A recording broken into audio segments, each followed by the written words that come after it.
What did he say earlier? You are detached from the entire universe, first. Second, the entire universe is in you. Third, the entire universe is not in you. Now he's saying, pratyakshamapi, even though it is experienced, you see it, you hear it, you smell it, you touch it, taste it, you think about it, you understand it, you struggle with it. Pratyaksham, it is experienced all the time. Yet, because it is, he says, avastu, because it is inherently empty. We'll come to that. It is, in Sanskrit, what is called mithya, false, an appearance.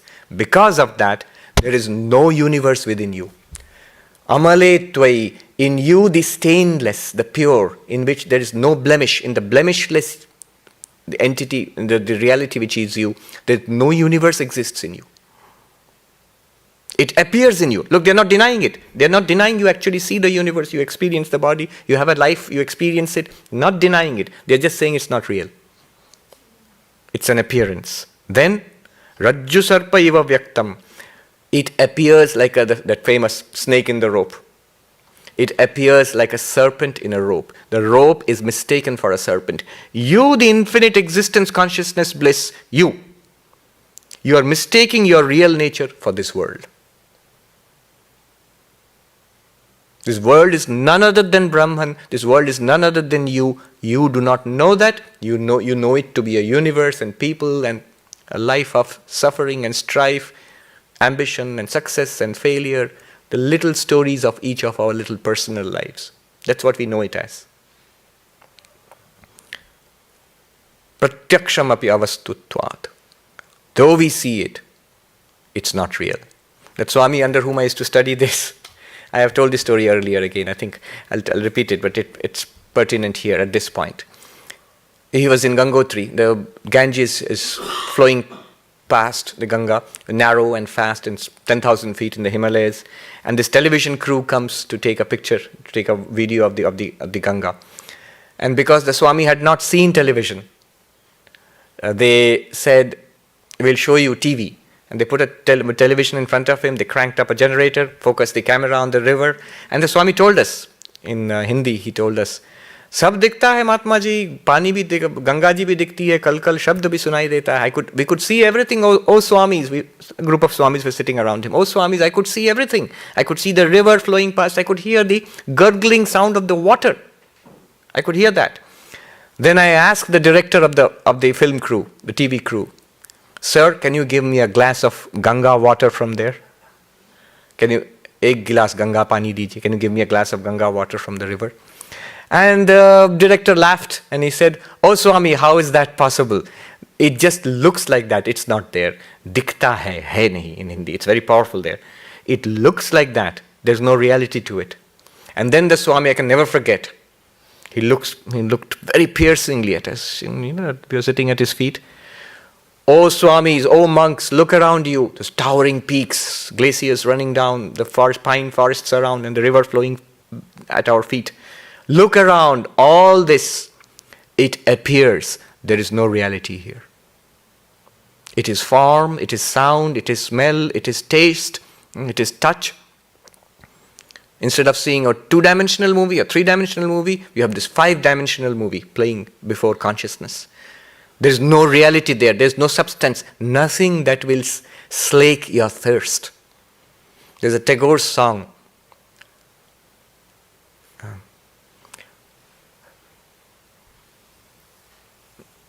I think it's Dhananjay Bhattacharya's song. I've forgotten the source. Anyway, the song goes like this, that sitting on the banks of the ocean of nectar, of an ocean of nectar, sitting on the banks of the ocean of nectar, they die of thirst, O my Lord.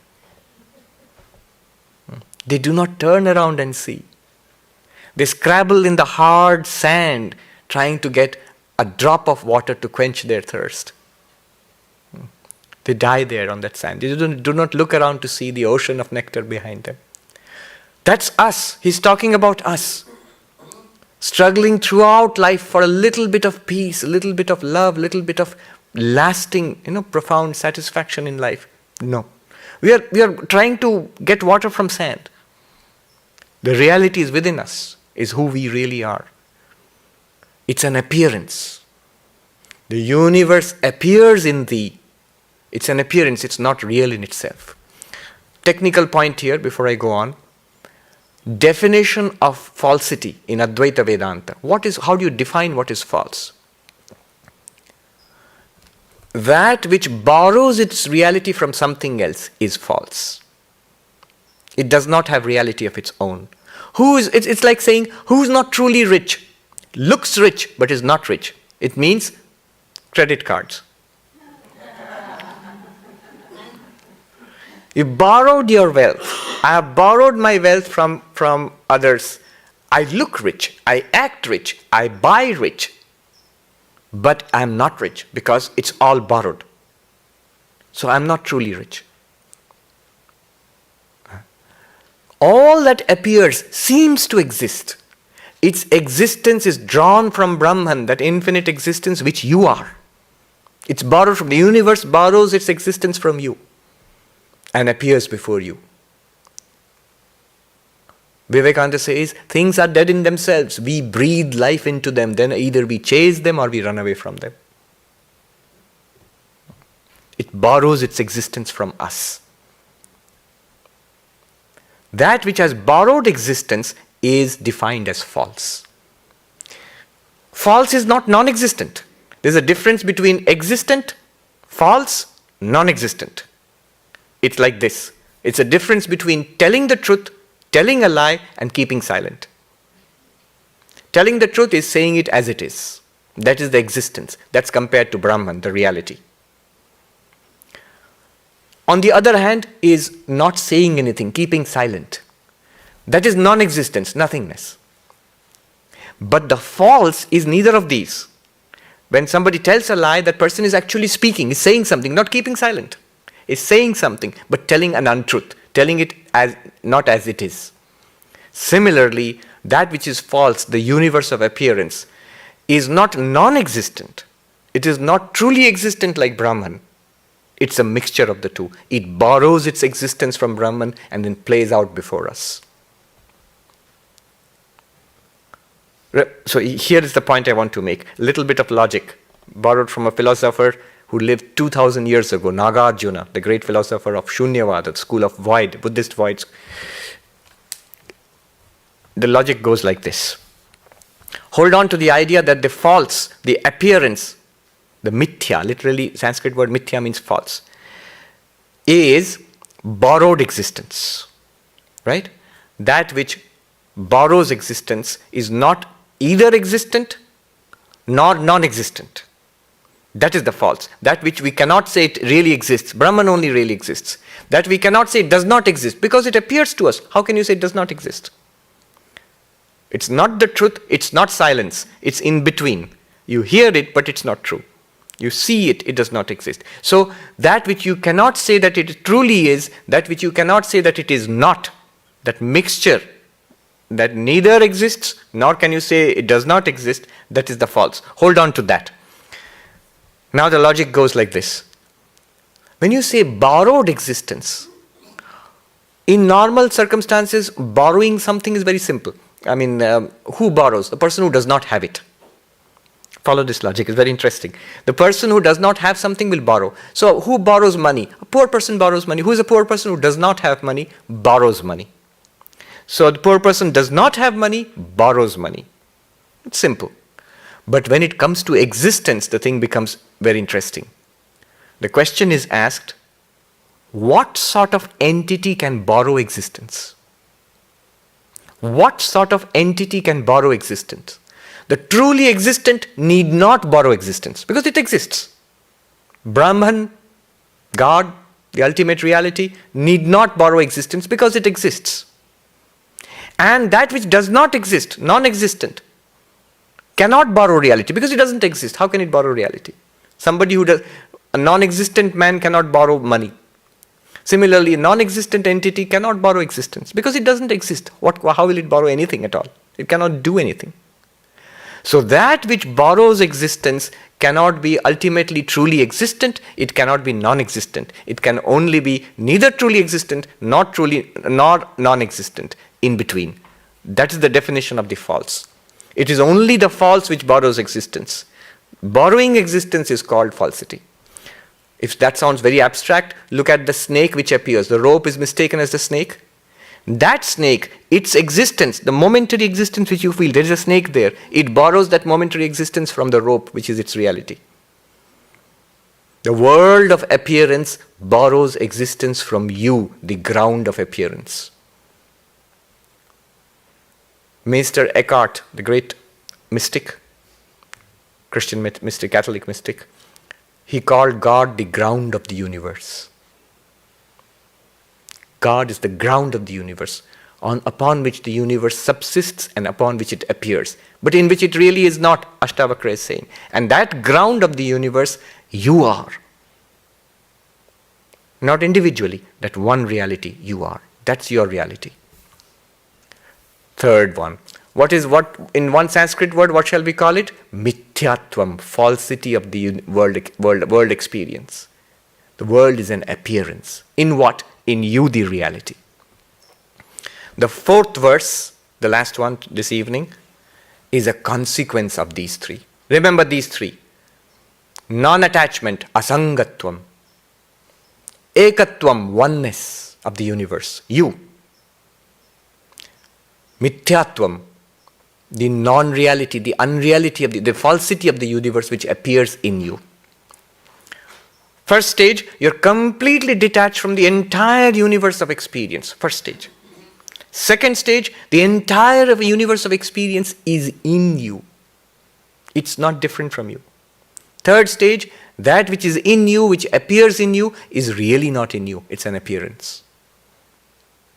Only that one existence, consciousness, bliss is, truly is. That's what you are. Knowing this, let this universe appear. Let the game go on. Let life go on. Birth and death, success and failure, all of them, let them come. Let the waves in the ocean roll on. That's the beauty of the ocean. The ocean is not afraid of the waves. The waves arise in the ocean, play in the ocean, disappear back into the ocean. Then what is the consequence? The last one, last verse. Sama dukkha sukha purna asha nairashyayo samaha sama jivita mrityu san evam eva layam vraja. Thou art infinite. Purna means you are whole, complete. You're complete in yourself. And therefore, sama dukkha sukhas. In sorrow and in pleasure, in pain and in pleasure, thou art serene. Serene in pain and in pleasure. In hope and despair, alike serene. In death and in life alike serene. In this way, dissolve into infinity.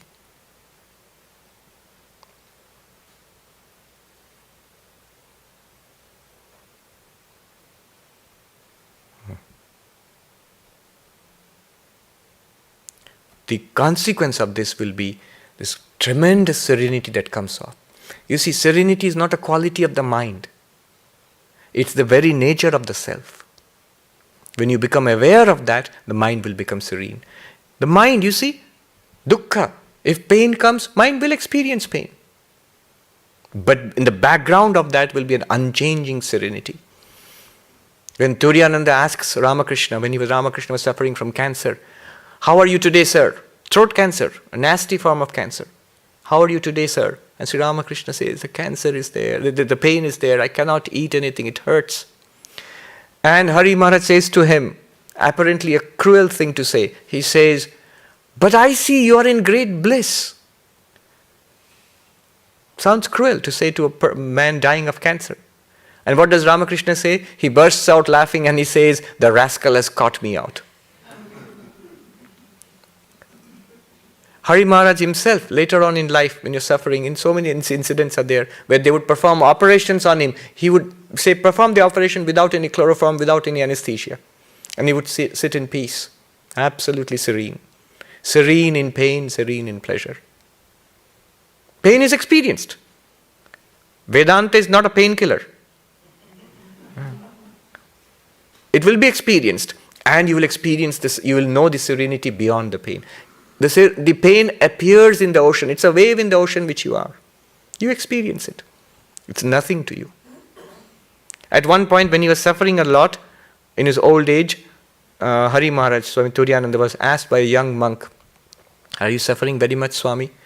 And the Swami said, "It's the suffering of the body. Inside," he says, in Bengali, by the grace of Thakur, by the grace of Sri Ramakrishna, he says, the inside is a mass of ice. I'm absolutely cool inside. That serenity cannot be disturbed. You cannot, even if you try, you cannot disturb it. It's always available to you. Serene in pain, serene in pleasure. Serene in hope, serene in despair. Mind will register hope and despair as life goes on, ups and downs of life. But all the time the background serenity will be there. It's available to you. The moment you see that, absolutely calm. Serene in hope and serene in despair. Serene in life, serene in death, alike. Contemplate death. Death of the body. There is no death for you. Once we get an insight into this, the first thing which will become clear is we are immortal. Effortlessly so. You don't have to make yourself immortal. Yourself you need not make immortal. The body you cannot make immortal. Body will get old, degenerate, die, go back to nature, ashes to ashes, dust to dust. That infinite ocean of awareness and bliss in which the body appeared, that will continue exactly as it has always. And that's what you are. Serene in life, serene in death. In this way, dissolve into infinity. When? Not at death, right now. Dissolve into infinity. This individuality is dissolved into the infinite. And from the infinite now you live the life. This life is lived in infinity.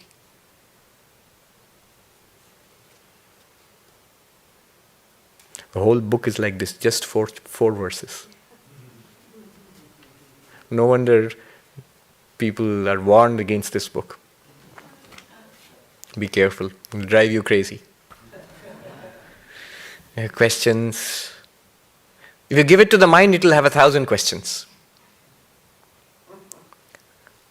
If you have questions, then Vedanta will say, step down from Ashtavakra, come to the Upanishads, the commentaries of Shankaracharya, the teachings of all the great sages and all that. It will take you step by step up to this. In Vedantic learning, there are, Vedantic teaching, there are 3 stages. Shravana, Manana, Nididhyasana. Shravana is to systematically hear the teachings from a teacher again and again. Manana is to reflect upon it. Give it to the mind, intellect. One must understand, not believe in it. One must understand this. Understand this clearly, see it clearly. Manana. And then when you have seen it clearly, when you have got confidence on the teaching, dwell upon it day and night for a long, long period of time. Soak yourself in it. This text is meant for soaking yourself in it. It's the final text. When you have studied it, when you know it, when you are more or less convinced about it, it just hammers it in again and again and again into you.